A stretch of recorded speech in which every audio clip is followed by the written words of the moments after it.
C'était Who need Drogba when you've got Pogba. Ok, c'est pas mal ça. C'est-à-dire quand tu marques et t'entends ça, ça te donne juste une seule envie, c'est de remarquer.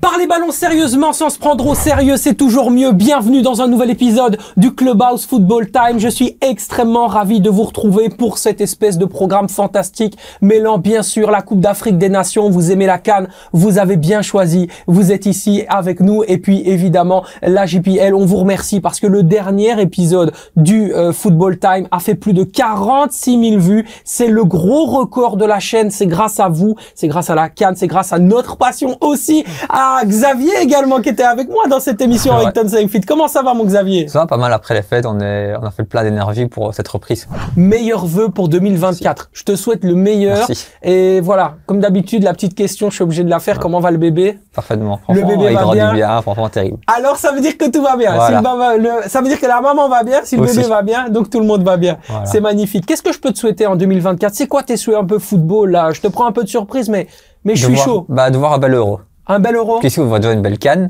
Ouais. Mais on est déjà à la moitié. Et donc après, le prochain tournoi, c'est l'Euro. Donc avoir un bel Euro au mois de juin. À ses côtés, il y a le QTN international, bien évidemment. Quentin, comment ça va mon Quentin? La forme, hein, content de reprendre. Ça m'avait manqué quand même. Ouais. Ce foot et tout, ouais, c'était dur. Les fêtes sans foot, c'est vraiment dur. C'est dur. En plus de ça, on a eu un gros laps de temps à attendre entre les différentes émissions. Pour toi en plus, qui était là-bas un petit peu plus tard aussi, t'as dû attendre encore plus. Ouais, c'est trop long. Tes vœux du coup pour 2024, je peux te souhaiter quoi? Bah, tout d'abord, comme classique, hein, la santé avant tout, c'est le plus important.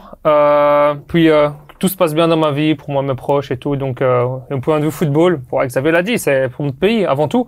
Donc, c'est la Belgique à l'Euro. Offensivement, je pense qu'on va pouvoir vibrer. Défensivement, je pense qu'on sera déçus, mais bon, ça, on en reviendra plus tard. On y reviendra un petit peu plus tard. Et un invité exceptionnel pour démarrer le Football Time en 2024, Monsieur Mathias Pogba est à côté de nous. Bonjour Mathias, comment ça va? Ça va toujours, Sacha. Je suis extrêmement heureux d'être avec toi. Tu es la bienvenue ici. Franchement, installe-toi. T'as besoin de quelque chose, tu nous le dis. On est là. Et puis surtout, on va passer un excellent moment parce qu'en plus d'être international guinéen, t'as une vie absolument fantastique. T'as parcouru combien de choses dans ta vie. Et puis voilà, de haut et de bas, tu as une carrière qui est faite, qui est partie un petit peu aussi dans tous les sens. Hein, on peut le dire. Alors aujourd'hui, la question, elle est simple. Pour commencer, comment ça va vraiment? Ah, Sacha, ça va, hein, franchement, Dieu merci, ça va. On a repris les affaires.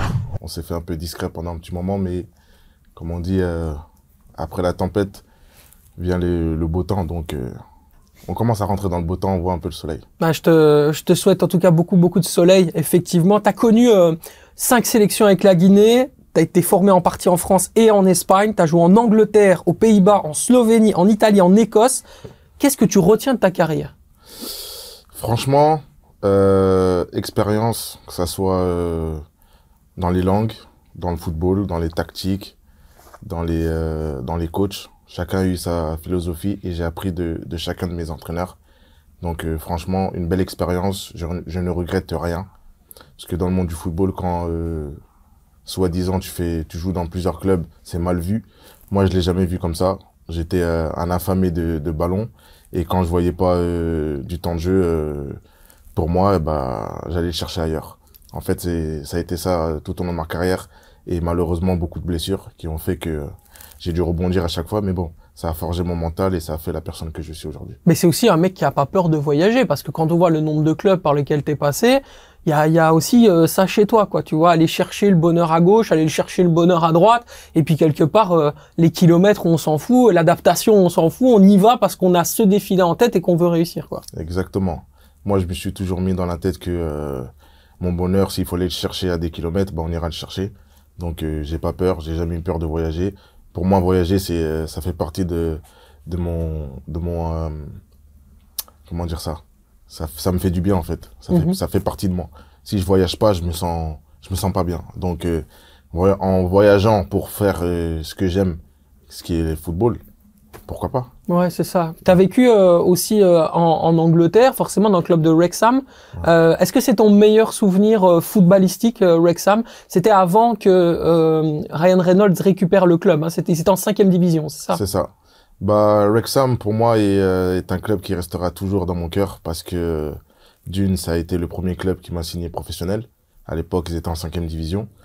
Et ça a été les meilleurs supporters, que ce soit des matchs à domicile comme à l'extérieur. Ils ont toujours été là, ils ont toujours fait du bruit. Et spécialement pour moi, ils m'ont fait une chanson.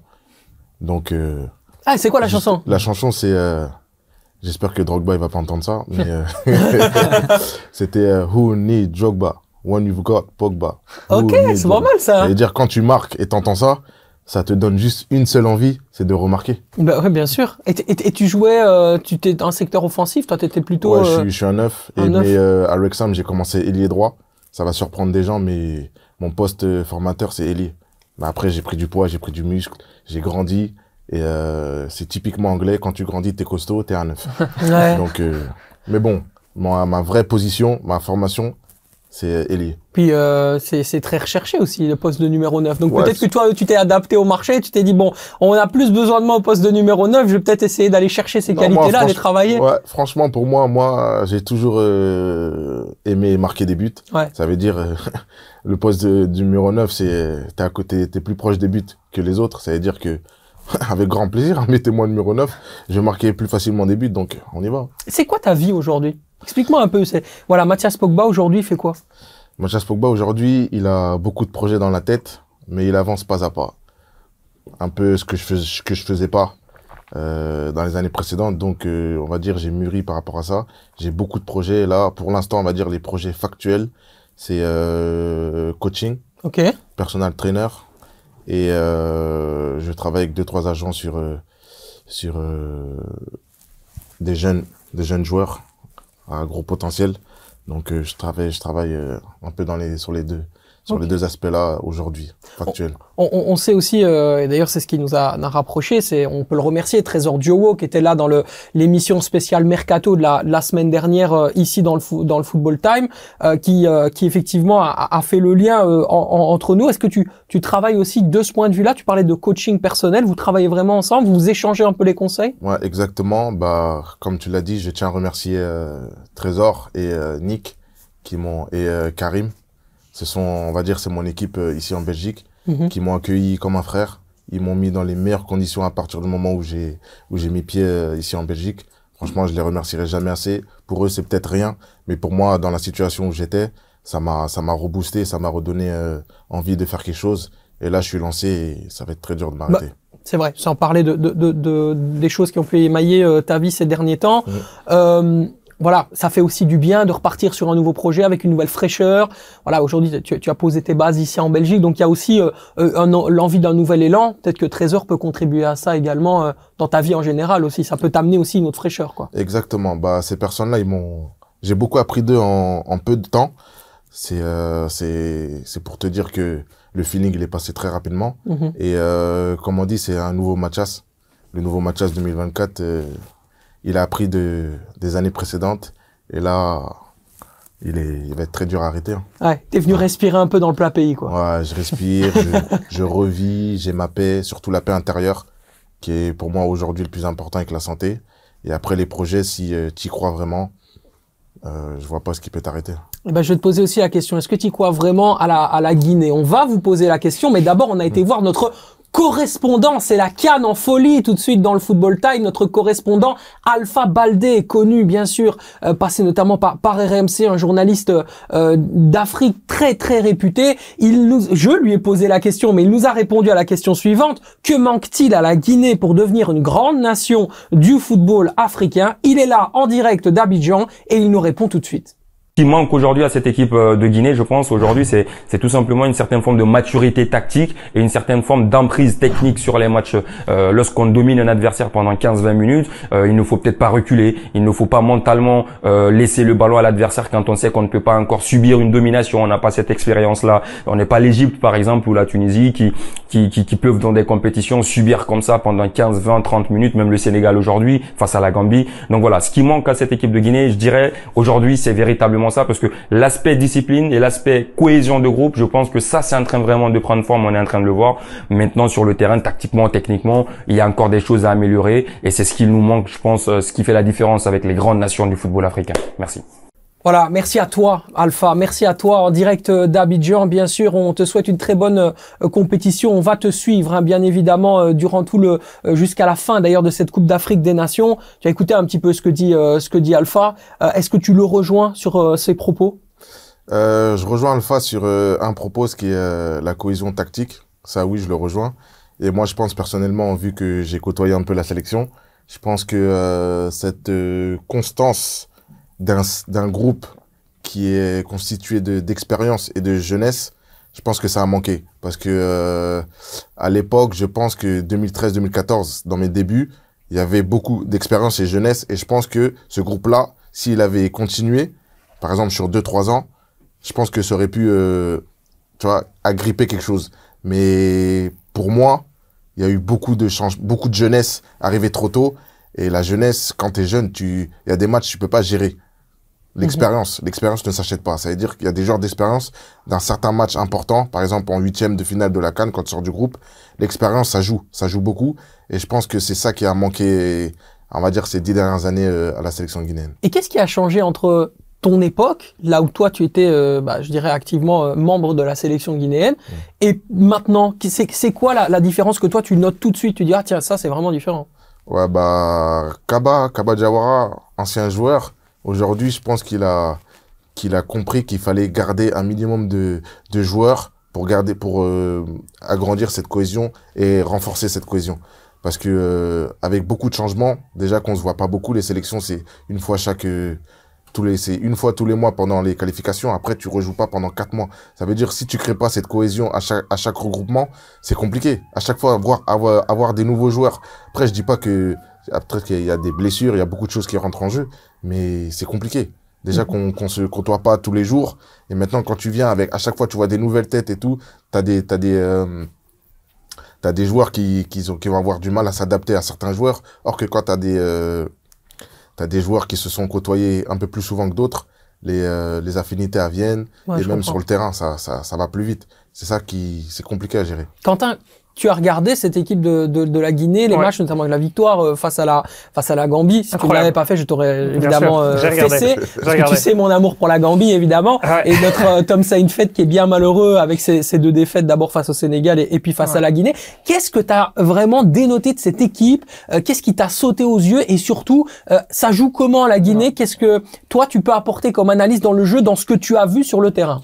Ouais, moi je reviens vraiment avec Alpha, ce qu'il disait aussi, c'est réussir à avoir cette gestion du match, parce que ils ont dominé ce match. Clairement contre la Gambie, ils marquent, ils tirent sur le poteau, ils tirent sur la barre, et après t'as quoi? T'as un but annulé de la Gambie qui peut venir carrément casser tous les espoirs de la Guinée, alors qu'ils auraient pu mettre clairement ce 2-0, ce 3-0. Donc je veux dire, c'est peut-être arrivé à tuer le match un peu plus tôt et réussir à prendre cette emprise du match, parce que ouais, t'avais toujours 100-0, mais on sait les matchs comment ça se passe en Coupe d'Afrique des Nations, on l'a encore vu pas mal de fois. Tu mènes à 0, mais t'as toujours ce risque d'encaisser en fin de match. Et je trouve ils ont pas encore assez cette gestion de match, et ça, notamment comme le disait Mathias, c'est l'expérience.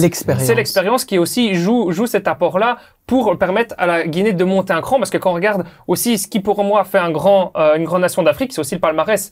Et la Guinée n'a jamais gagné de CAN et n'a jamais été une Coupe du Monde. Et donc une fois qu'ils arriveront à passer ce step-là, là on pourra commencer à rentrer dans les plus grands d'Afrique. Mais la Guinée joue sans son meilleur buteur aussi, pour le moment, Serhou Guirassy, joueur fantastique, il fait une saison absolument incroyable du côté du VfB Stuttgart. Il y a quand même le potentiel d'aller élever son niveau en phase éliminatoire. Mathias. Bien entendu, hein. Ça a été une déception pour tous les Guinéens. Mais bon, j'espère que en passant des groupes, il aura récupéré à 100%. Et on verra le meilleur attaquant aujourd'hui du championnat d'Allemagne, qui est Guirassy. Donc, on l'attend avec impatience, et j'espère que quand il aura son temps de jeu, il fera le maximum pour faire gagner cette équipe. Ceci dit, Xavier, quand tu regardes les rencontres, Bayo a fait le travail en pointe. Il a été bon. Ouais, clairement, il a été bon, et je trouve que la Guinée est restée une équipe assez solide. Au final, ils ont quand même fait de bons résultats. C'est un peu, comme disaient Quentin et Mathias, c'est l'expérience qui leur manque, et pour devenir une grande nation, c'est aussi un titre. Mais quand tu vois, ils ont quand même fait une finale de CAN en 76, ça monte à très très longtemps, mais ils en ont fait tous les pays d'Afrique ne peuvent pas se dire d'être finalistes de la CAN. Mais il leur manque vraiment un titre pour devenir une grande nation, et de l'expérience. Mais au final, c'est quand même un pays, je trouve, qui, niveau fédération et tout, qui est un peu en reconstruction depuis 2018, plus ou moins. Et on est quand même qu'en début 2024, donc il faut quand même du temps aussi pour l'expérience, pour remettre les infrastructures, pour l'encadrement, pour toute la sélection. Donc au final, ils font quand même des super résultats, vu qu'au final, ils ont recommencé depuis peu de temps à avoir des vraies infrastructures et de remettre tout bien en place, toi. Moi, ce qui m'a surtout frappé dans cette rencontre face à la Gambie, c'est le côté potentiel sur le banc. Naby Keïta qui rentre comme ça, alors qu'il est pas titulaire. Waouh, il y a quand même des solutions, quoi. La Guinée aujourd'hui, il y a vraiment un noyau, un groupe qui est vraiment hyper qualitatif, Mathias. Ouais, comme je te disais, Kaba, il est en train de reconstruire une équipe assez jeune et avec, il est en train de mixer un peu les deux. C'est ce que je pense que ça pourrait le faire sur les 4 prochaines années. S'il arrive à garder ce groupe-là, parce que les jeunes, ils arrivent et ils ont du feu dans les jambes. Ça veut dire qu'il s'il arrive à mixer cette expérience et cette jeunesse-là, je pense qu'on pourra élever notre niveau et faire partir des grands. Maintenant, la question, tu t'en doutes, elle est obligée, elle va arriver. Est-ce que le Sili national a suffisamment de qualité pour rivaliser avec les favoris? Mali, Maroc, Sénégal. Est-ce que pour toi, cette saison, il y a, en termes de qualité, sur cette CAN, ils peuvent le faire? Oui. Ouais. Totalement. Les qualités, on les a. Maintenant, c'est, chaque match a ses différents paramètres qu'il faudra régler. Chaque match. Là, aujourd'hui, on joue le Sénégal. Un match nul nous qualifie. Mais ça veut pas dire qu'il faut qu'on rentre dans le match en mode, juste un match nul et non.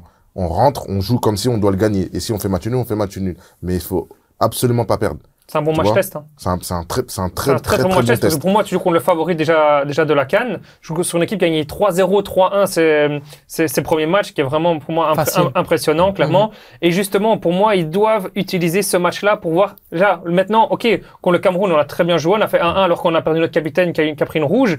On fait un très bon match contre la Gambie qu'on aurait pu peut-être un peu mieux gérer. Mais ici, le Sénégal, on a une grosse nation, un des favoris. Mais si on arrive à rivaliser, à montrer, ben là, clairement, déjà, ils vont faire le plein de confiance et pour la suite de l'aventure, ça peut être le top. Mais je te voyais quand même faire la moue tout à l'heure quand Mathias parlait. Tu étais d'accord avec ce qu'il disait ou pas? C'est pas le favori, il peut pas prétendre cette année, je pense que c'est un peu trop tôt. Maintenant, on sait comment ça se passe après, c'est une compétition comme ça. Il peut tout arriver, comme Mathias disait, ça se joue à des petits paramètres et les petits paramètres, tu peux le faire en ta faveur. Donc ça va se jouer, mais ici, le match contre le Sénégal, ils devront pas le prendre à la légère. Est-ce que la différence, elle va pas se faire, Xavier, dans la dynamique? Est-ce que dans les victoires qui sont enchaînées en ce moment par la Guinée équatoriale, on va reparler bien sûr de la Côte d'Ivoire, on est obligé de le faire parce que c'est un traumatisme cette défaite 4-0 face à la Guinée équatoriale. Et puis forcément il y a d'autres adversaires qui ont été impressionnants et qui le seront peut-être en phase éliminatoire comme le Cap-Vert par exemple qui est une grosse surprise aussi de la compétition. Est-ce que c'est pas une question de dynamique et de loi des séries quelque part pour la Guinée?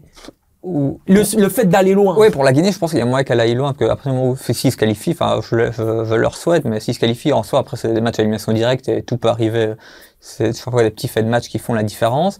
Après, je suis pas forcément d'accord avec les lois des séries. Genre, par exemple, une équipe qui fait 9/9, elle va être en confiance, mais peut-être trop en confiance. L'excès de confiance. Alors, pour les matchs à élimination directe, c'est peut-être plus compliqué. Alors qu'en phase de groupe, vaut mieux peut-être se qualifier tout juste et se dire, on est passé par le fat de l'aiguille et ça va peut-être aller. Je prends un bête exemple. Par exemple, je crois que c'est en 2006 quand l'Italie gagne la Coupe du Monde. Ils passent la phase de groupe avec 3 matchs nuls. Mais, donc, au final, vaut mieux, en phase de groupe, ne pas survoler et ne pas être trop en confiance. Comme ça, tu prends tous les matchs. Que par exemple, si tu gagnes 4-0 tous tes matchs de phase de groupe, tu vas arriver au 8e. Oh, tranquille. On verra, facile, et puis après, tu te fais surprendre. Ce qui pourrait être le cas de l'Algérie également, voilà, qui ne pourrait pas gagner contre la Mauritanie, finalement se qualifier. Quand tu vois, je trouve que le Maroc, face au Congo, ils ont pris le match un peu à la légère, toi. Ils ont fait 1-0 très très vite. Premier match, on gagne facile. Oh, ça va aller. Et puis au final, ils font 1-1, mais ils auraient même pu perdre le match.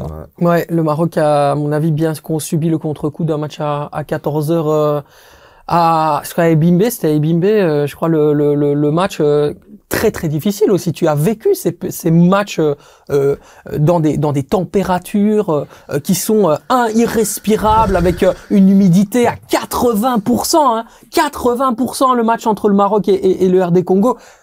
Ça aussi c'est un vrai paramètre à prendre en compte dans cette compétition. Franchement, c'est faut le vivre pour le croire.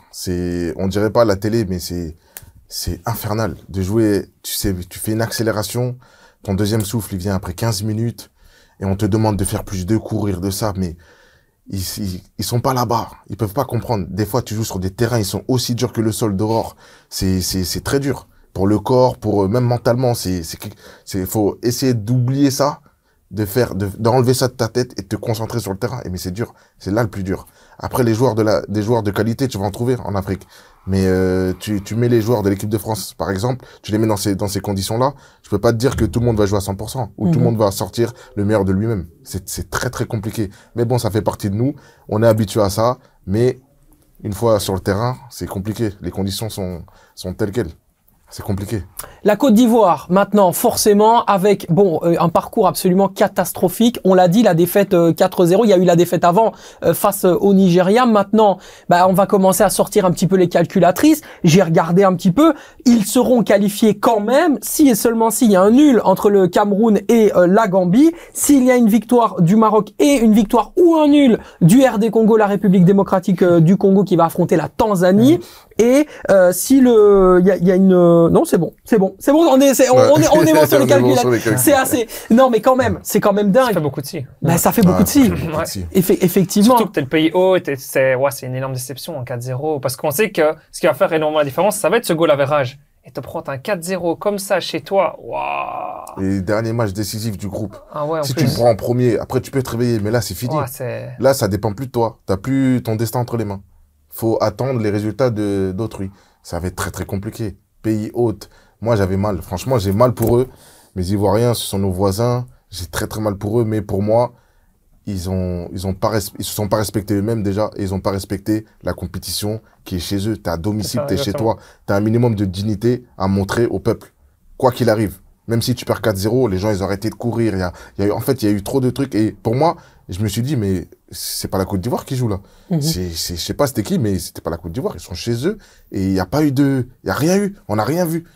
Il manque un peu de grinta en fait cette équipe. Il y avait pas de grinta. Il y a eu des occasions loupées. Même après les occasions loupées, tu vois les têtes baissées, les gens qui lèvent les bras. En fait, c'est tout ce qu'on veut pas voir, ils l'ont fait. Moi, ce qui m'a personnellement vraiment marqué, alors je sais pas ce que vous en pensez, Mathias, je sais pas ce que t'en penses, Xavier pareil, Quentin aussi, le fameux snap de Nicolas Pepe, qui à 2h du matin avant le match commence à rigoler, jouer aux cartes, réveiller ses coéquipiers, qui oblige Serge Aurier à se réveiller torse nu pour venir lui dire « Hey mec, calme-toi, on a un match demain, il y a des gens qui dorment en fait, commence pas à gueuler, etc. » Je veux dire, là, c'est un vrai problème de discipline, Mathias. C'est honteux. Franchement, j'étais même pas au courant, tu m'apprends quelque chose et... Je te montrerai la vidéo de tout à l'heure, tu vas voir, c'est choquant. La preuve qu'ils ont pas pris la compétition telle qu'ils devaient la prendre. Ils l'ont pris à la légère. Ils l'ont pris à la légère. Chez eux, normalement, tu dois, tout le monde au taquet, à 22h, tout le monde au lit, concentré. Je sais pas, moi, c'est votre vie que vous jouez, là. Vous jouez, là, c'est votre Coupe du Monde. Et j'entends ça, mais ça va pas ensemble. Non, c'est un manque, en plus de ça, il y a des joueurs manque de professionnalisme total. Voilà. On a aussi des joueurs qu'on connaît nous bien dans le championnat de Belgique avec un Jean-Thierry Lazaramani, qu'on peut peut-être mettre sur la pelouse. Moi, quand je vois l'attitude d'un caissier qui est absolument livide et même qui en plus de ça n'est pas très bon avec Al Saoudi. Ouais. Après, on sait qu'Amani, en plus, il est pas avare d'efforts et tout. Ça va toujours être vraiment un warrior. Il va faire les courses, il va être attaque, défense, box to box et tout. Donc, c'est vraiment ce genre de joueur que tu as besoin dans ce genre de match-là. Pour moi, la grande force de la Côte d'Ivoire, ça a toujours été le milieu de terrain. Ils ont un milieu de terrain impactant, fort. Ils ont un potentiel de dingue. T'as un joueur comme Sangaré. T'as Seko Fofana qui fait un très bon début en plus de compétition avec vraiment C'est peut-être le seul au niveau, en fait, pour le moment, depuis le début de la compétition. Oui, mais il est catastrophique dans le match. C'est quand même eux qui leur sauvent le premier match. Oui, il leur sauve le premier match. Heureusement. Mais voilà, c'est ça, heureusement, parce que dans les deux derniers, c'est très très compliqué en fait. Tu sens un manque de rythme. Hein. Ouais, il a fait ça, il a commencé fort, il a fait tout l'inverse que la nation lui demandait, et c'est pas le seul. C'est pas le seul. Ils sont tous dans le même sac. Il y en a aucun il y a pas eu de leader, parce que Kessié, à aucun moment tu vois lever les têtes de ses coéquipiers. Il y a zéro leader, zéro leadership, que ça soit le capitaine ou les autres. Il n'y a pas eu de grinta. En fait, on n'a rien vu. Et c'est choquant en tant que pays hôte. Tout le monde était content de venir à Abidjan, parce que Abidjan, c'est la capitale, on va dire, de la joie de vivre, etc., etc. Mais quelle joie vous donnez là? Ville très chère d'ailleurs. Ville très chère Abidjan, faut pas croire. Ouais, ça commence les prix commencent à augmenter. En Afrique, faut pas croire, hein. Les gens ils pensent l'Afrique c'est cher, hein. Abidjan en tout cas, c'est devenu très cher. Abidjan, Dakar, mais je sais pas, ils m'ont déçu, j'avais mal au cœur pour eux, pour le peuple, surtout pour le peuple. Alors, une petite info quand même, Mathias, c'est important, s'il y a élimination, ce ne sera que la deuxième fois que ça arrive qu'un pays organisateur dans le 21e siècle, en 13 éditions, est éliminé en phase de groupe. Le dernier, c'était le Gabon en 2017. Ça aussi, ça vous donne, entre guillemets, l'ampleur de l'exploit, mais dans le côté négatif, Et puis on évidemment. parle de la Côte d'Ivoire aussi, c'est pas n'importe quelle nation. Là, on parle aussi d'une grosse nation d'Afrique, donc c'est encore plus pour moi affligeant qu'avec tout le respect que j'ai pour le Gabon. Là, on parle de la Côte d'Ivoire, c'est clairement une équipe avec aussi des noms, quand on voit les noms qu'il y a sur le peut-être terrain. trop de noms, toi.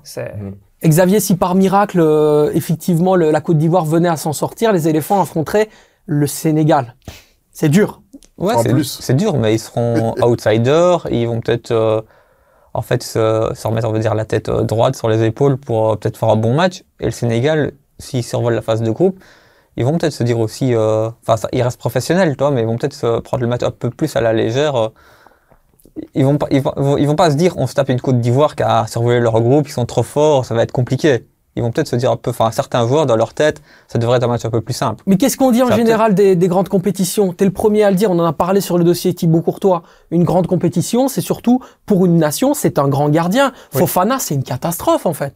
Ce gardien-là, c'est Pourtant, il fait une bonne saison en Ligue 2. C'est pas Copa Barry Boubacar, quoi, tu vois, on je est crois pas que sur là. T'es Ouais, en dur Ligue 2, sur il fait le une bonne 4-0. saison. En Ligue 2, il fait une très très bonne Non, saison. moi, je regarde pas le, Ouais, ça n'a sur rien sa à voir. ok, Football de mais- sélection, football de club, Rien moi, à j'enlève voir. ça. Ouais, mais ça reste un bon gardien, tu vois. Tu peux pas dire qu'il est mauvais, ça reste un bon gardien. Ouais.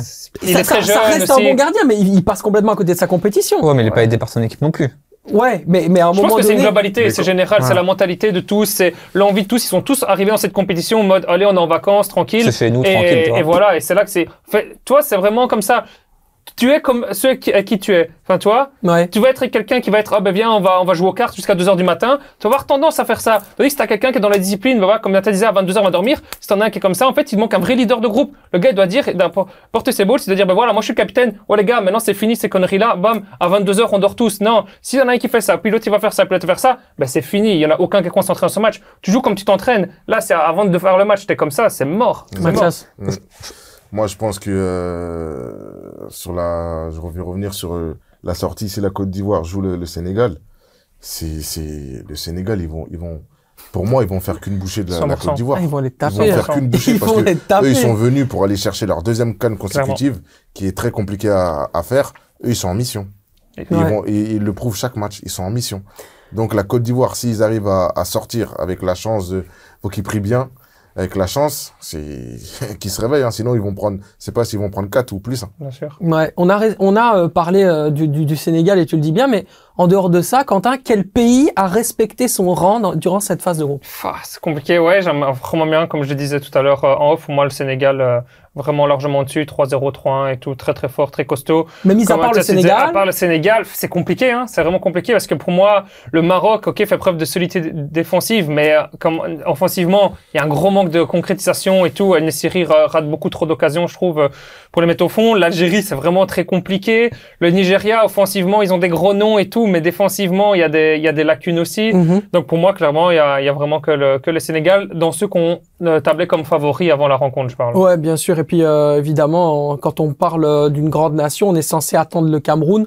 Aujourd'hui, le Cameroun n'est plus du tout ce qu'il était. Hein. Ouais, moi, je trouve que c'est plus forcément une grande nation. Ben, c'est On censé a être mis une ça grande comme nation grande d'Afrique, nation. le Cameroun. Hein. Oui, parce qu'ils ont fait une bonne Coupe du Monde 98. Oui, et bah, puis, non, parce que c'est à part Ouais, mais des ça, Boma, c'est c'est l'historique. l'histoire de C'est l'Afrique, l'histoire. quoi. c'est historique. Mais à l'heure actuelle, ça fait quand même de nombreuses années que le Cameroun ne fait plus grand chose. Il se qualifie plus pour des Coupes du Monde. À la CAN, c'est jamais foufou. Enfin, moi, je trouve, historiquement, je connais pas Non, tous les résultats, mais je trouve que c'est une nation, on va dire, comme toutes les autres pour le moment. Le rendement et le ranking du Cameroun du football, dans le football africain, il est en chute. Ouais, voilà. Il est en chute. Ils ont commencé très très fort grâce au Eto'o, la génération Eto'o. Mais là, elle est en phase descendante, hein. Ouais. Ça devient compliqué. Et la jeunesse, je pense pas ils aient compris que le Cameroun, c'est une grande nation. Je pense pas que c'est en eux. Le temps que ça revienne, ça ancré dans leur corps, ça va prendre du temps. Mais la polémique, par exemple, concernant André Onana, déjà la gestion de la fédération camerounaise par rapport à Manchester United, le fait de dire on a trouvé un accord, c'est bon, il va pouvoir jouer à la fois en PL contre Tottenham, derrière il arrive le si tu jour viens pas le d'après. premier match, tu viens pas du tout. Point, c'est tout. Mais c'est honteux, c'est honteux, on peut C'est pas aussi faire simple que ça. C'est là aussi, tu vois, le football africain doit progresser là-dedans, on est d'accord, Mathias? Oui, ça pour moi c'est totalement Lunaire. c'est même pas pensable qu'un joueur d'une sélection qui va jouer une Coupe du Monde, parce que c'est la Coupe du Monde pour nous les Africains, c'est notre Coupe du Monde. Et t'autorises un joueur de jouer la veille d'un match, en plus contre la Guinée. Donc ça veut dire, d'un côté, tu ne respectes pas. Tu laisses Onana, qui est ton gardien numéro 1, jouer son match de première ligue contre la Guinée. Donc, c'est comme si c'était pas important, quoi. Il peut mettre son deuxième gardien tranquille. Déjà, tu ne respectes pas nous et tu vous respectez même pas vous-même. Normalement, c'est soit tu viens, comme tout le monde, à telle heure, telle date, soit tu restes chez toi à Manchester. Si tu jouais par exemple en PL, tu l'aurais fait toi? T'aurais accepté? Jamais, jamais, jamais. Moi, jouer pour ma nation, toutes les primes que j'ai eues en jouant avec la Guinée, je les ai données à ma mère. Je joue pas pour l'argent pour la Guinée, moi.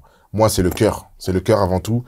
Quand j'allais là-bas, c'est la patrie qui passe avant tout.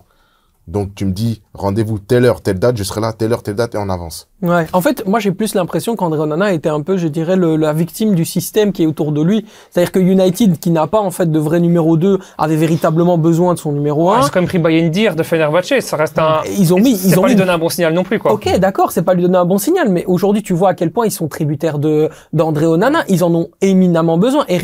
C'est Eric Tenag qui a mis en place ces trucs-là, qui a demandé à sa direction d'avoir ce type de fonctionnement en lui permettant à la fois de jouer en PL et puis ensuite à la CAN. Mais au final, en voulant tout faire, en fait, au final, on n'a plus rien. T'as plus de joueurs. C'est ça, exactement. En plus, tu gagnes même pas ce match-là, t'encaisses 2 goals contre Tottenham.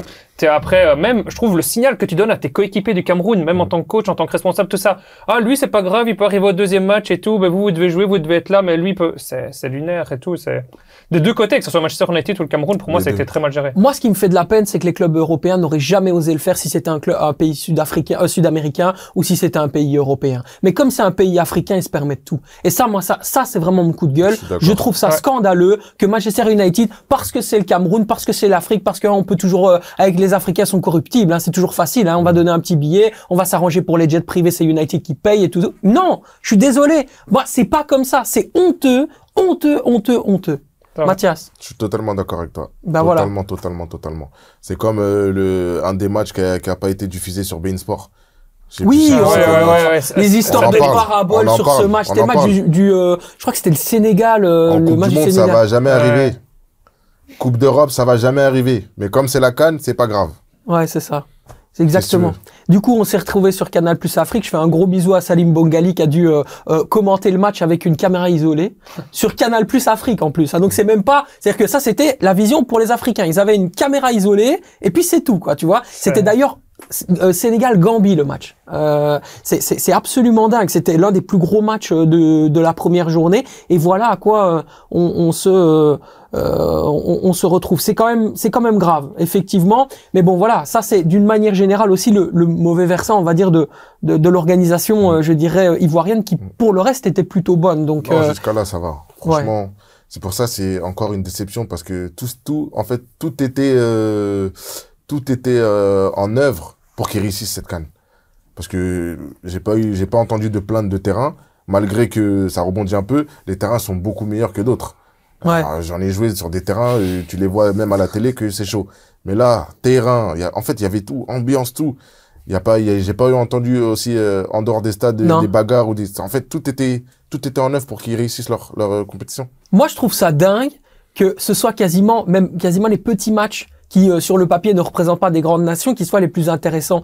Xavier, je sais pas si tu as vu le match entre la Mauritanie et l'Angola. Il y a 5 buts dans le match. Le goal de Koïta. Alors le goal de Koïta, t'as l'impression que c'est CR7. Il est incroyable. Non, lui, quand il rentre comme ça, il a un canon dans la jambe. Et quand c'est cadré, c'est dedans. C'est magnifique. Faut même pas chercher. Plus le but des Mauritaniens, de l'Angola, pardon, le petit Messi, là, qui va, je sais pas, je me souviens plus de son nom, mais quel but! C'est un peu léger de la défense, quand même. Ouais. Il rentre beaucoup trop facilement. Mais c'est beau à voir. Nous, c'est ce qu'on veut, hein. Nous, on veut voir des beaux buts, on veut voir des buts, on veut voir, tu vois, on veut que ça soit animé. Et t'as raison, ce sont les petits matchs qui nous ont animés plus que les gros. Mais bon, ça, c'est la richesse de la CAN aussi. Il y a plus de petits pays, ils l'ont prouvé aujourd'hui, ils vont le prouver pour les futures années. Hein. Je pense que c'est fini. Mais c'est là où je voulais en venir. C'est une CAN homogène, c'est une CAN équilibrée aujourd'hui, non? Mais je pense de manière générale dans le football mondial, même en Europe, quand tu le vois pour les qualifications européennes, t'as plus vraiment de vrais petits pays. Bon, t'enlèves Saint-Marin et tout ça, parce que je ne considère pas, mais même le Luxembourg, ils ont failli se qualifier pour l'Euro, tu vois. Je trouve que toutes les nations, que ce soit en Afrique, partout, même peut-être en Asie, je sais pas, mais en Afrique, en Europe, même en Amérique, tout ça, toutes les nations, je trouve que le milieu devait être de plus en plus homogène, le niveau général du football mondial. Et la grosse surprise, selon vous, on parlait de la Guinée équatoriale, on peut parler du Cap-Vert, c'est, Xavier, par exemple, t'as un petit choix, t'as un pays qui a marqué ton esprit? Bah moi, j'allais dans le Cap-Vert, mais sinon, je trouve que la Guinée équatoriale, franchement, c'est impressionnant ce qu'ils font à l'heure actuelle, mais sinon, c'est vrai que j'aime bien le Cap-Vert, je trouve qu'ils jouent vraiment bien. Et je trouve que leur fait d'avoir pu récupérer pas mal de joueurs avec la binationalité portugaise, ça aide aussi à ce niveau-là. C'est là où tu vois que le football de club est totalement différent du football de sélection. Le meilleur buteur actuel de la CAN, au moment où on parle, bien évidemment, au moment où on enregistre cette émission, c'est Emilio Nsue, qui est un joueur de division 3 espagnol, 5 buts inscrits en 3 matchs. Les gars, je veux dire, à un moment donné, ça veut plus rien dire que tu joues à Manchester United ou que tu joues en Détroit espagnol quand t'es sur la CAN et qu'il fait 33 degrés et qu'à un moment donné, tu dois aller recevoir des pains ou en mettre pour aller chercher ton ballon. Tu vois ce que je veux dire, Mathias? Ouais, je suis totalement d'accord avec toi. Quand tu arrives dans les sélections africaines, je connais pas les autres, mais quand tu arrives en Afrique, là où tu joues, c'est pas notre problème. Tu viens mouiller ton maillot et tu fais plaisir à ton peuple. C'est tout. C'est tout. Et tu gagnes, t'essaies de gagner. C'est tout. Là où tu joues, c'est pas notre problème. Ouais. C'est pas notre problème. Tu joues à Manchester City, Manchester, Ligue 1, PSG, Lyon. On va même pas regarder ça. La preuve. Tu penses que quand ils jouent, ils sont là à regarder. Ah, lui, il joue un truc, on va le regarder. Non. Ils te rentrent dedans et ils te relèvent. Et on est reparti. Bah oui. Bah oui, non, mais t'as raison sur toute la ligne. Un petit mot quand même sur l'Algérie avant de passer à la parole de supporters. Globalement, il y a un problème en Algérie inhérent à la République des copains mise en place par Jamel Belmadi. Il y a des choix qui sont beaucoup trop liés à. On a un peu l'impression des espèces de copinage. Et puis surtout, il y a un problème lié à Riyad Mahrez. Il va sortir une télé-réalité au moment de la CAN où il est catastrophique. Il tweet des trucs invraisemblables. Il parle n'importe comment. Il se comporte pas en leader. Elle va de travers pour le moment cette compétition pour l'Algérie, Quentin. Ouais, c'est assez compliqué et tout. Je pense ouais vraiment copinage comme tu dis. Il met pas les meilleurs parce que ok il joue en Belgique, mais pour moi Amoura clairement il a le talent, il a les qualités pour faire une différence. Franchement on le regarde, je vais souvent le voir au stade et tout. Bah c'est ouais. un magicien et tu vas au stade pour voir ce genre de joueur là. C'est un gars comme Mathias le disait, c'est un gars qui va mouiller le maillot. Il est pas à avoir d'effort et tout. Donc ça c'est important aussi. Et je pense qu'il manque d'un vrai leader dans cette équipe. Ok, Mahrez avant avait ce leader technique qui, on va pas se le cacher, Mahrez est moins fort qu'en 2019 ou autre, mais il arrive en surpoids aussi. Il arrive en surpoids aussi. Et puis il y a aussi cet aspect où la fédération dit à la presse ouais non, on regarde jamais ce qui se passe sur les réseaux sociaux et tout. Puis après le match, la Mahrez qui se fait interviewer et il dit ouais maintenant il y en a qui devraient arrêter de mettre des tweets, des messages contre le pays et tout. Donc la fédération qui dit qu'elle regarde pas le réseau, bah, apparemment Mahrez en 2 jours il regarde les réseaux et tout. C'est un peu lunaire, c'est un peu bizarre. Donc ouais, je pense cette équipe elle a besoin de changement, je pense. Ouais, elle a besoin de changement, mais on y reviendra sur l'Algérie dans les prochaines semaines, évidemment. Parole de supporters, maintenant, on vous a posé la question sur X, anciennement appelé Twitter, bien évidemment, sur le RD Congo. La République démocratique du Congo peut-elle être considérée comme candidat à la victoire finale après son nul face au Maroc? C'est assez osé, mais on a quand même osé justement poser la question. Et c'est Ahmida qui nous dit, pour moi non, je pense que le Maroc a commencé à gérer un petit peu trop vite. Les conditions climatiques abominables les ont poussés à s'économiser. Ça aurait pu marcher, mais ça n'a pas marché. Limite dommage que le penalty soit raté. On parle évidemment du penalty raté de Bakambu dans le match opposant le Maroc au Congo, car ça les aurait réveillés plus tôt. Est-ce que tu es d'accord avec ça, Quentin? Ouais, moi je suis quand même d'accord. Le Maroc a voulu trop gérer ce match et j'en revenais tout à l'heure. En-Nesyri, la tête qu'il met, il fait une passe au gardien et tout. Il se crée beaucoup d'occasions, énormément d'occasions, mais il y a un gros manque à la finition pour le Maroc, parce que la solidité défensive, ils l'ont. C'est costaud défensivement et tout. Donc ouais, la gestion du match qui n'a clairement pas été bonne. Mathias, on peut attendre quoi du Congo en fait dans cette compétition? Congo, c'est compliqué je sais même pas où les mettre, hein, je te jure, parce que les 2 matchs que j'ai regardés du Congo, ils ont en fait, ils frappent, le nombre de frappes, je crois, c'est eux qui frappent le plus, je pense, hein. C'est eux qui frappent le plus, mais qui cadrent le moins. Ouais. Donc, je pense qu'ils doivent travailler ça. Et je pense qu'il y a beaucoup de joueurs comme Bakambu qui est pour moi expérimenté, mais on l'a tous vu à la télé, quand il pose le ballon, il est comme ça. Mm-hmm. Il a tremblé avant de... Il a tremblé et il peut pas le nier. Tout le monde l'a vu. Il y a même des vidéos qui sont sorties déjà sur ça. T'es un joueur expérimenté. Si tu le sens pas, va donner ça au ballon parce que là, Tu joues pour ta nation. Tu peux pas trembler comme ça. Et même dans son tir, tu vois. En fait, à partir du moment où tu vois ses mains trembler, tu sais qu'il va louper. Tu le sais.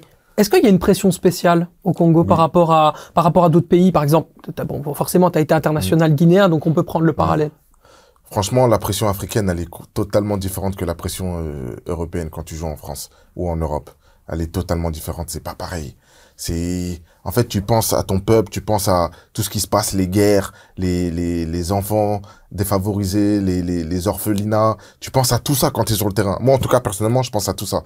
Ça veut dire que la pression, elle est autre. Je sais même pas comment t'expliquer, faut que tu le vives pour comprendre. Ouais. La pression, elle est différente. Ça veut dire que si t'arrives pas à gérer ça, tu vas trembler comme Bakambu. Mais le président du pays, par exemple, dans le but, hein, on se remet dans l'idée, dans ce qui s'est passé avant la CAN concernant le Congo. Théo Bongonda inscrit le but qui qualifie justement pour la CAN l'ERD Congo. Le président de la République démocratique du Congo descend et appelle Théo Bongonda Théo Messi. Donc, vous imaginez la pression sur Théo, quoi. C'est déjà un truc de fou. Mais ça n'arriverait jamais en Europe, ce genre de choses, Mathias. Ouais, il a dit Théo Messi. Tout le monde a... Eh ben non, le pays l'appelle Messi. Ouais, Théo Messi, là, à partir du moment où tout le pays t'appelle Théo Messi, pour eux, t'es Messi, tu dois faire les mêmes choses sur le terrain. Ouais, c'est ça. C'est comme ça. Et t'as un poids encore à rajouter sur toi. Mais ça fait partie... C'est l'Afrique, c'est comme ça. Mais à l'inverse, est-ce qu'on n'est pas un peu... Moi, en tout cas, les réactions que j'en ai vues, Quentin, t'as vu aussi les réactions sur les réseaux, etc., est-ce qu'on n'est pas un peu vite content? Tu vois, j'ai un peu le truc de génial, on a fait le match nul contre le Maroc, ça y est, on danse, tout va bien, la vie elle est belle, on est heureux, ça y est, c'est magnifique. Est-ce qu'il n'y a pas un problème d'auto-exigence aussi chez les Congolais? En fait, c'est parce qu'ils savaient qu'ils n'étaient pas favoris contre ce Maroc. Donc pour eux, clairement, ils ont célébré le 1-1 comme une victoire. Donc ça, on va pas se le cacher. Ouais. Mais ouais, je pense qu'ils ont énormément de pression sur les épaules. Et donc, quand tu fais un résultat qui n'est pas forcément ce qui était attendu, clairement, tu célèbres ça comme si c'était une victoire, comme si tu avais gagné quelque chose de grand, alors que non, toute la route, elle est encore à faire. Et ça, par contre, c'est ce qui peut te poser problème, je trouve, pour la suite de l'aventure. Est-ce que c'est pas ça, justement, le problème, Xavier, chez le Congo? L'attente d'être dans le moment le plus compliqué, avoir le coup près, le couteau sous la gorge pour ensuite se réveiller et développer le football et jouer sans peur et sans crainte. Parce que de toute façon, à un moment donné, t'es tellement là que t'as plus à avoir peur parce que t'es sur le point de tomber, en fait. Au moment où le Congo se réveille dans le jeu, ils sont sur le point d'être éliminés de la CAN. Ouais, ça, mais en fait, je trouve que c'est pas forcément le fait qu'ils se réveillent, c'est juste que, enfin, moi, comment j'ai interprété le match, je trouve que le Congo, ça peut être justement une nation vraiment surprise de la CAN, parce que comme Mathias l'a dit, la CAN, c'est fort physique, les terrains, les conditions climatiques, c'est dur, et je trouve que la CAN, c'est au physique peut-être qu'elle va se gagner, et j'ai trouvé vraiment le Congo contre le Maroc, qui était vraiment présent physiquement. C'est ça je pense que c'est pour ça qu'ils ont réussi à prendre le dessus sur le Maroc, c'est que le Maroc, ils ont bien joué une demi-heure, un truc comme ça, et puis après, physiquement, ils ont craqué par rapport à l'impact physique du Congo. Et je pense que dans un match, l'impact et la condition physique et le jeu que peut montrer le Congo, c'est peut-être ça qui peut faire la différence dans les grands matchs. Et c'est là vraiment qui m'ont impressionné, et c'est peut-être pour ça que je pense qu'ils peuvent vraiment aller loin dans... c'est ça que tu dis. Ils étaient vraiment à la limite de l'élimination, mais pas forcément, c'est leur jeu, en fait. Ils sont bons sans être excellents comme le Maroc ou le Sénégal, mais physiquement ils sont présents, et un match ça dure 90 minutes, donc même si tu le subis pendant 30 minutes, mais qu'après derrière l'adversaire, il leur touche plus une parce que physiquement ils ont reçu tellement de coups à l'impact, à chaque duel tu les gagnes, c'est là que tu peux remporter les matchs aussi. Mathias, je te vois opiner du chef, tu as l'air d'accord. Je suis d'accord avec lui parce que à un moment donné, la chaleur, les conditions, c'est que l'aspect mental et physique qui joue. L'aspect technique et tactique, on l'oublie. Parce que tes jambes vont s'épuiser beaucoup plus vite qu'en Europe. Donc après, c'est ton mental et tes jambes qui vont. Ton aspect technique, tu commences à l'oublier. Tu vois beaucoup de contrôles loupés, des trucs comme ça, mais c'est pas parce qu'ils le veulent, hein. C'est parce que les conditions font que.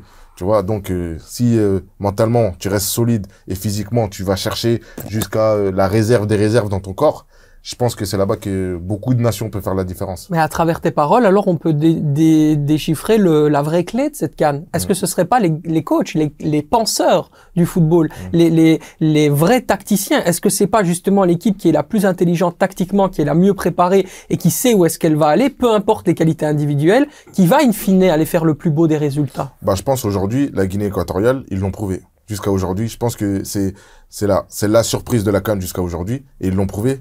Ils courent partout, leurs joueurs. On n'en connaît aucun, mais ils courent tous partout. Ouais, ils sont partout.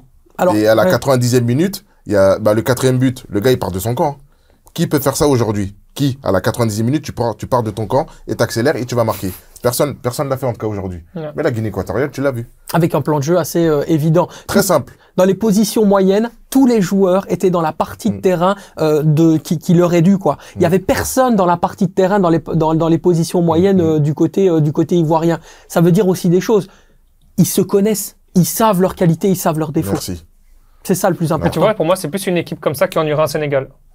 Ouais. D'accord. Qu'une Côte d'Ivoire, que si elle est repêchée ou autre, clairement, parce que ils ont une philosophie de jeu et ils vont s'y tenir jusqu'à la dernière seconde. Et c'est débattant. Et une équipe comme ça, c'est que le Sénégal, ça va les embêter, hein, clairement.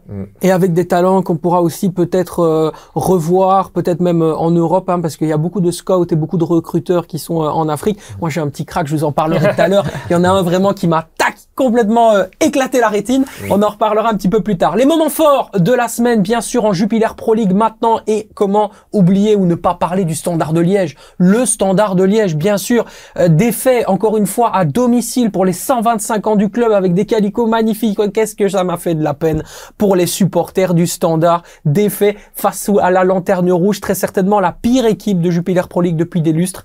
Défaite 1-0 à domicile sur un cadeau offert par Zinho Van Heusden pour un ancien joueur du Standard, Felipe Avenatti. La catastrophe totale, Xavier. Ouais, mais au final, je trouve que c'est un peu à l'image de la saison du Standard. Tu vois, déjà, en plus, je trouve que le goal, ça illustre vraiment. Je trouve que Van Heusden, par exemple, pour parler que de lui, c'est un joueur que j'apprécie, qui a fait des très très bons matchs au Standard, même auparavant. Il est arrivé au Standard cette saison. Au début de saison, il était monstrueux. Il était vraiment fort, je trouve. Et puis depuis, en fait, j'ai l'impression qu'il fait que enfin, son niveau ne fait que décroître, j'ai l'impression. Et là, tu le vois, il fait une passe dans l'axe, une mauvaise passe à 2 mètres dans l'axe. T'es professionnel, tu joues au Standard, même à Courtrai, sans manquer de respect à Courtrai qui est Lanterne Rouge.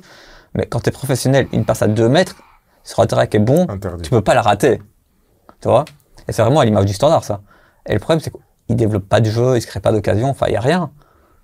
Donc, ouais, au final, c'est logique de perdre en soi. Ils avaient tout pour gagner ce match. Et ils l'ont quand même perdu. Non, un match comme ça, tu peux pas le perdre. Hein. Tu joues contre les derniers, tu joues pour les 125 ans du club, tu as une animation, tu as des tifos, tu as un nouveau coach. Il y avait tout qui était réuni pour gagner ce match et tu arrives encore à le perdre 0-1. C'est vraiment triste. Mais je pense que le problème, il est beaucoup plus profond. On a notamment parlé, tu en as parlé aussi, notamment sur les réseaux, des problèmes financiers, des joueurs qui n'étaient pas payés ou autres. Je crois que ça tourne dans la tête d'un joueur. C'est ton métier et tout n'est pas payé par ton employeur. Tu joues pas de la même façon. Clairement, il y a des problèmes aussi pour ça. Que des joueurs, quel joueur a envie de venir? T'as un mercato, tu dois renverser son équipe. Quel joueur va se dire, ben moi, je vais aller là-bas, mais alors que les joueurs sont pas payés? Déjà 2 joueurs qui passent à côté du Standard, c'était les 2 priorités. Adjam est parti du côté du Young Boys de Berne et Gracic finalement ne devrait pas rejoindre le Standard tout simplement pour une histoire d'option d'achat qu'il ne voudrait pas mettre le joueur, enfin le Bayern de Munich pour son joueur.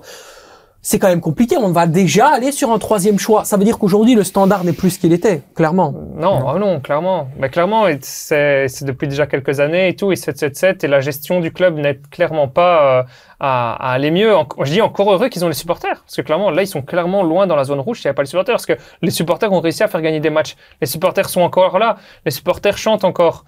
Donc, il y a un problème profond. Maintenant, comment solutionner ce problème? C'est beaucoup plus fort qu'un problème de coach où tu vires un coach et tu mets un nouveau coach. Tu peux changer les joueurs. Le problème, il est au-dessus. Donc, c'est là que ça va être plus compliqué. Mathias, t'étais au Standard pour le match face au STVV. C'était sous Karl Hufkens. Aujourd'hui, est-ce que il y a quelque chose qui a changé sous Ivan Leko, selon toi? Est-ce que aujourd'hui, c'est un autre Standard? Est-ce que tu crois à ce Standard-là par rapport à celui que tu avais vu contre Saint-Tron? Ah, personnellement, après le match contre Saint-Tron, j'ai vu une équipe en manque de confiance totale.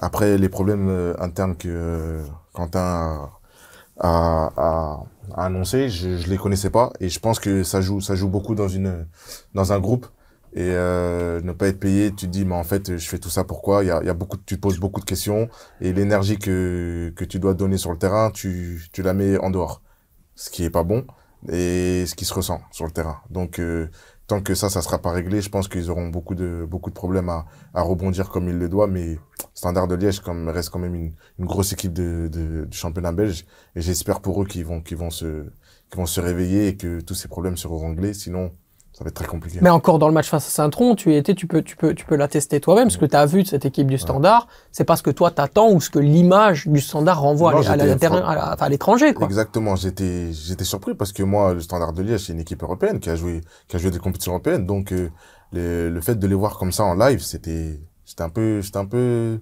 choqué et surpris. Je me suis dit, ouh, il y a des problèmes, il doit y avoir des problèmes. Et en tant que footballeur, tu le ressens tout de suite que le groupe, il se déplace pas ensemble, il y a beaucoup de distance entre les lignes, tout ça, ça se ressent et, comme il l'a dit, ça doit être des problèmes plus profonds que je le pensais. Ouais, et puis il y a des joueurs qui en ont marre dans le groupe également. Quand on voit la performance d'un joueur que j'adore, William Balikwisha, je ne voudrais que d'être élogieux à son égard, c'est un joueur merveilleux, mais tu sens qu'il en a marre, en fait. Il en a marre. Après, ouais, il a quand même encore tenté des choses. Et s'ils ont failli marquer, c'est aussi grâce à lui. Parce que ça reste un joueur merveilleux. Voilà, parce que la galette qu'il met sur Price, quand Price met la tête à 2 mètres du goal, il met une passe, mais elle est magnifique, cette passe. Ouais. Et donc, tu vois que quand il rate une occasion et tout, il en voulait et tout. Et c'est ça, lui fait partie de la dance du Standard, de vouloir mouiller le maillot, de vouloir absolument gagner et tout. Et qu'il n'y en a plus beaucoup, mais clairement, avec les problèmes aussi qu'il a eu en interne avant, et puis d'autres problèmes qu'on ne connaît sûrement pas aussi, c'est très dur d'avoir sa tête sur le terrain, c'est ça le problème. Et donc on pourrait se retrouver, à la fin de la phase classique avec 2 clubs wallons qui seraient dans les relegation playoffs. C'est quand même triste pour le football wallon, tout ça. Ouais, c'est triste. Après, la saison est encore longue et comme je lisais une interview de Gauthier Ganel, le président du RWDM, hier ou avant-hier, je pense. Au final, en Belgique, ce qui est bien, c'est que c'est tellement homogène, tout le monde bat tout le monde, comme on l'a vu avec Courtrai et le Standard. C'est que tu enchaînes 2-3 matchs, tu joues presque l'Europe, et 2-3 défaites, tu joues presque la descente. Donc, à l'heure actuelle, c'est vrai qu'on pourra peut-être avoir 2 clubs wallons en relegation playoff, mais peut-être que dans un mois, on va se dire, ils vont peut-être jouer l'Europe. Enfin, j'exagère un peu, mais c'est presque ça. Donc, je trouve que c'est vrai que c'est inquiétant, mais qu'il reste encore beaucoup de matchs et qu'il faut voir peut-être... non, parce que effectivement, on fait le procès du Standard ici, mais on pourrait très bien faire celui du Sporting. Hein. Voilà. Charleroi, aujourd'hui, dans le match face à l'Antwerp, était une victime consentante, comme l'a été le Standard à l'Antwerp. D'ailleurs, c'est pas pour... les deux sont au même niveau. Hein. C'est juste que c'est dramatique pour le football. Ça fait mal, ouais. Ça fait mal, parce qu'on a déjà pas beaucoup de clubs par rapport à la Flandre, qui a énormément de clubs et tout. Donc, si on arrive encore à perdre le peu de clubs wallons qu'on a en Division 1, sachant qu'il y a potentiellement 3 des 4 clubs en zone rouge qui peuvent descendre en Division 2. Il y a potentiellement 3 montants. Donc, ça va être très compliqué. Mathias, t'as vécu la relégation, toi? C'est un moment que t'as vécu dans ta carrière? Je l'ai vécu, mais je l'ai vécu 2 fois. Une fois, je me suis sauvé et une fois, je suis descendu. Ouais. Ouais, une fois, je suis descendu et c'est la pire chose en tant que footballeur. Descendre. Tu te sens nul. Ouais. Tu te dis, mais wesh. Ouais. T'es footballeur, c'est pas ça que tu veux. Ouais. C'est pas ça tes rêves. Descendre avec une équipe. Non, c'est pas ça. Mais bon, t'es pas le seul. Hein. Non, t'es pas mais tout seul sur le terrain. Donc, il y a beaucoup de choses qui jouent, mais le vivre, c'est nul. C'est totalement nul. Tu t'es un peu déprimé après. Ouais, tu t'es senti. Tu te sens nul, ça sert à rien en fait. Tu te dis, tout ça pour ça, 40 matchs. En plus, t'es en Angleterre, c'est-à-dire, tu joues je sais pas combien de matchs, tu descends, t'as fait tout ça pour ça. Ça tourne dans ta tête. Ouais, on en rigole, mais c'est mon avis, ça doit pas être ça. Aujourd'hui, j'en rigole aujourd'hui, mais sur le moment même, tu te dis, mais tout ça pour ça. Non, ça fait mal. Non, c'est chaud parce que t'as l'impression d'avoir perdu une année, en fait. Bah oui, c'est exactement ça. Après, tu essaies de te soulager avec tes performances individuelles. Mais à la fin du compte, t'as joué dans cette équipe elle est descendue. C'est ça. Mais toi, tu te faisais des plans de carrière en disant, par exemple, au bout de cette année-là, j'ai envie d'avoir atteint ceci, j'ai envie d'avoir été chercher cela, des trucs un peu concrets dans ta tête pour te dire, ok, j'ai progressé. Est-ce que t'avais des trucs en ligne de mire quand t'étais pro? Ouais, moi, je me suis toujours donné des objectifs. Hein. Chaque année, je me disais un minimum de buts possible.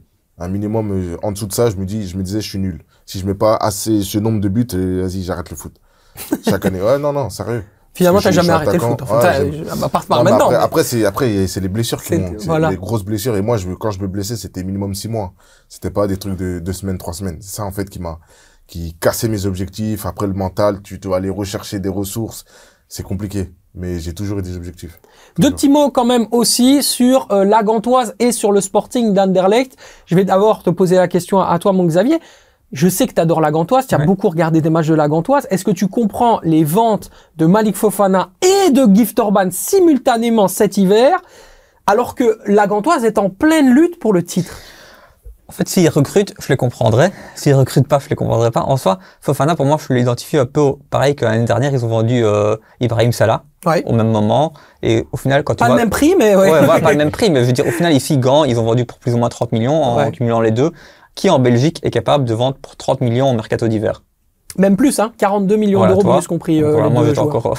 C'est énorme. Donc, toi, au final, c'est énorme. S'ils recrutent, ben, ça va, mais c'est vrai que pour Orban, en fait, je pense que pour Fofana, ils ont eu l'offre. Ils se disent, ben, on va... Et puis peut-être que c'était une volonté du joueur aussi de franchir un step dans sa carrière. Et pour Gifterban, c'est différent parce que je pense qu'ils auraient voulu peut-être le vendre en été, ils n'ont pas réussi. Depuis, ben, il joue un peu moins, mais quand il joue, il presse pas forcément. Il est moins en confiance que l'année dernière. Et ici, tu sais quand même en tirer plus ou moins 15 millions. Qui te dit que fin de saison, tu puisses le vendre peut-être même pas 5. Fin une carrière, ça va vite, toi. Des fois, tu as des joueurs que... Tu parles de qui, là? Gifterban. L'autre qui est parti, le deuxième. Qui est parti du côté de Lyon. Tu vois, l'année passée, il refusait des offres peut-être à 20 ou 25. Ici, c'est 15. C'est peut-être, on est sûr de faire 15 millions. Et peut-être pas, après, tu pourras peut-être pas les avoir, toi. Après, il est encore jeune, il a du potentiel. Ici, ils le vendent au moment où ils ont besoin de lui. Tissou Dali, avant, il jouait avec Kuipers, il était sur le banc, ok. Ici, Tissou Dali, il a la canne, il joue pas à la canne. Ils ont besoin d'Orban. Orban, il joue, mais ils le vendent. Je sais pas, c'est un peu bizarre. Moi, je pense que les problèmes, ils sont plus en interne, notamment avec le rachat du club et tout. Avec le président, il sait qu'il va vendre, il a envie de se mettre de l'argent dans sa poche, donc il pense plus à son bien-être personnel qu'au bien-être du club, malheureusement. Parce qu'on l'a vu l'année passée avec Onuachu, avec Genk. Ils ont perdu leur buteur, au final, ils perdent le titre.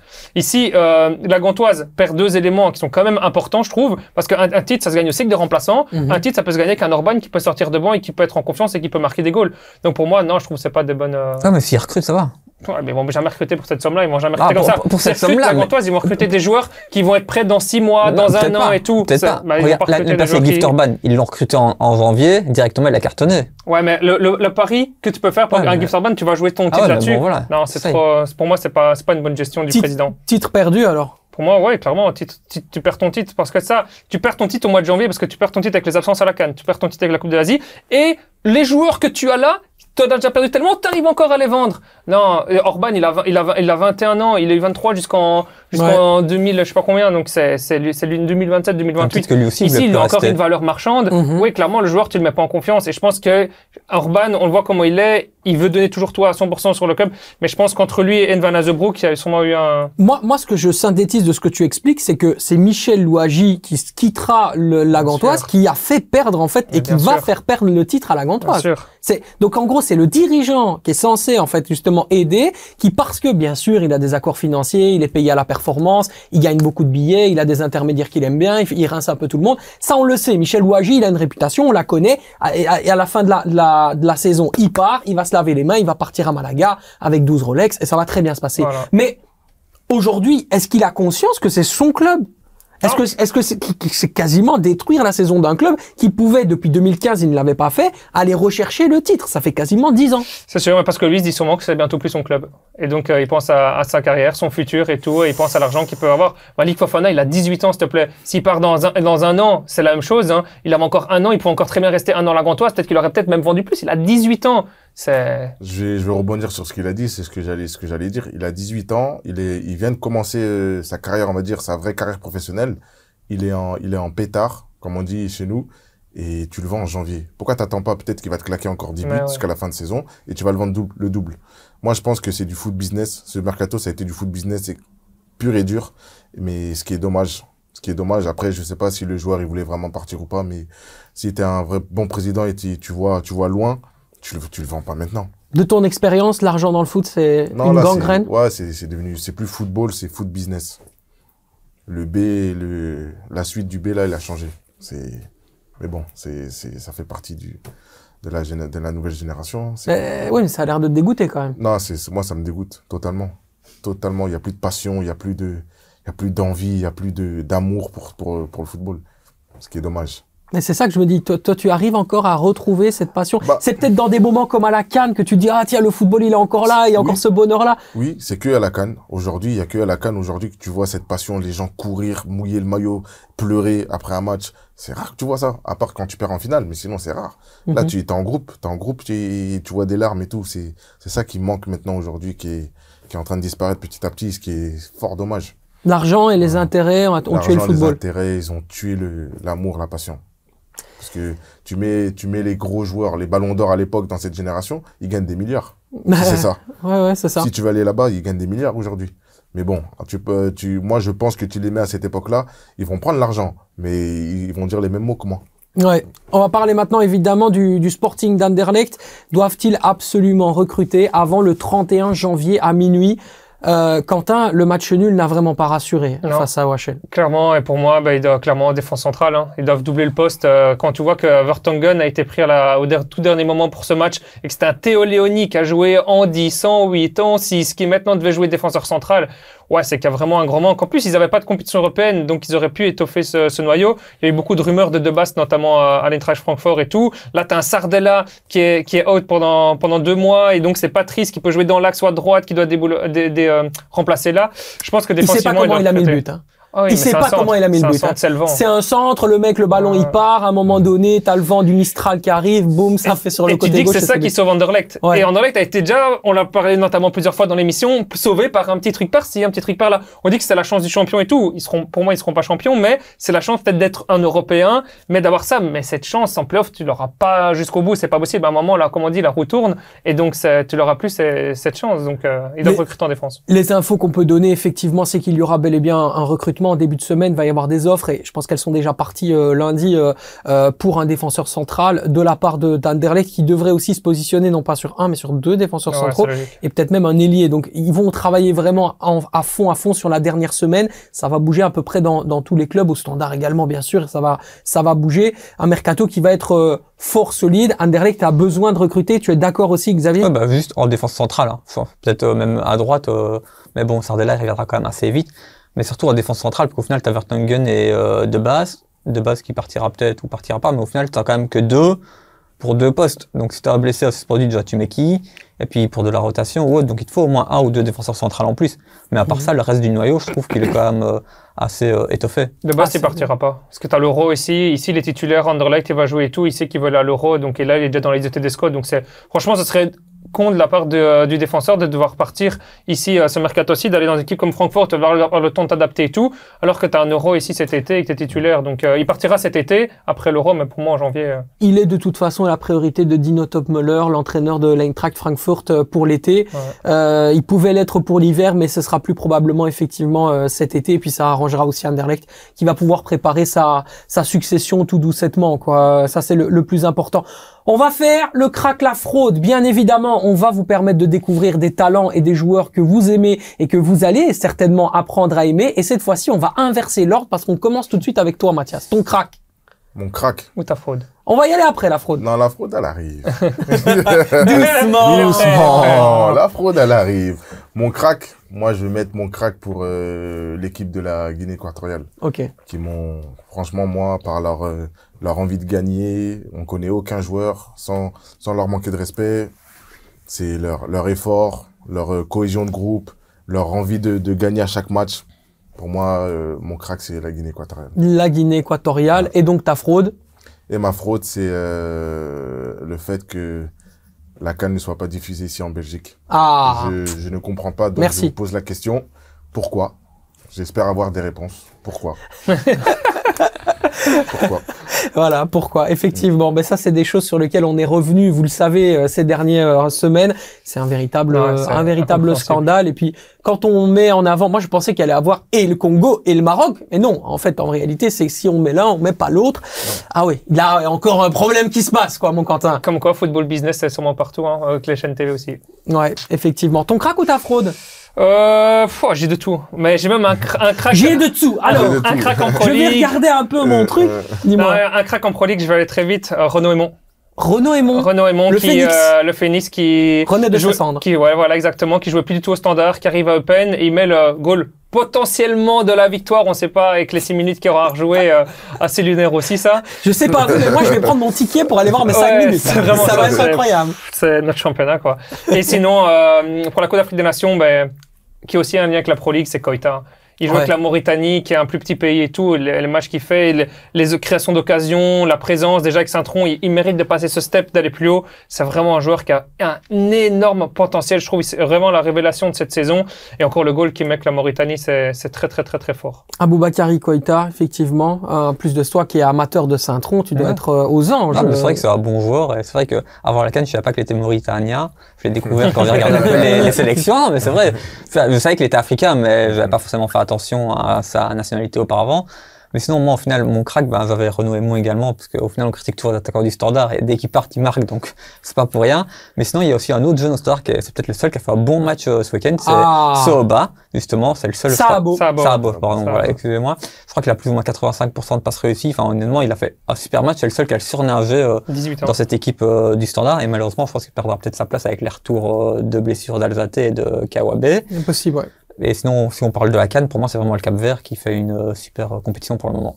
Tu me fais une transition incroyable. Tu voulais dire, Mathias? Non, aussi. Pareil. Si on pouvait mettre 2 cracks, j'aurais dit le Cap-Vert. Et ben moi, j'ai carrément un joueur à vous proposer qui joue au Cap-Vert. Il est absolument incroyable. Il s'appelle Kevin Lenini Gonçalves Pereira de Pinha. Il est incroyable. Milieu de terrain. Oui, il est d'origine portugaise, vous l'avez compris. Il est fantastique. Kevin Lenini, c'est l'auteur du 3-0. Vous vous souvenez ce but lors du deuxième match du Cap-Vert qui part des 35 mètres en mode Olivier Tom? C'est lui. Voilà, c'est Kevin Lenini, milieu de terrain du FK Krasnodar, joueur absolument merveilleux. Je pense qu'il va pas du tout faire de vieux os à Krasnodar parce que il fait une compétition absolument dingue et ça, c'est vraiment un gros potentiel. Pour moi, c'est un joueur merveilleux, une espèce de box-to-box capable d'être présent à la récupération, aussi bon dans la vista, énorme impact physique. Ouais, un vrai crack, un gros crack. Il a 23 ans. 23 ans. Ok, je vais me mettre sur lui. Ouais. Allez, c'est bon. Et puis pour le reste, ce sera Wait and See, bien évidemment, votre rubrique sur les transferts. Vous allez voir, on va récupérer un petit peu tout ce qu'on a pris sur Twitter et on va vous l'offrir comme ça, tac, directement. Les infos sont évidemment made in Sacha. On ne copie pas et surtout, on cite les sources, nous, contrairement à d'autres. N'est-ce pas, mon cher Quentin? Exactement. Voilà, on va se laisser là-dessus. Merci à vous de nous avoir suivis. Merci beaucoup d'être présents. On se retrouve bien évidemment la semaine prochaine. On continue la CAN en folie. La JPL, ça va être incroyable. Xavier, merci. Avec plaisir, c'est ça. C'était fantastique. Quentin, merci beaucoup. Avec plaisir. Et un dernier petit nom, Mathias, parce que je ne t'oublie pas. Tu voulais nous parler d'un event. Tu me l'as dit. On va parler d'un événement. Ouais. Je t'écoute.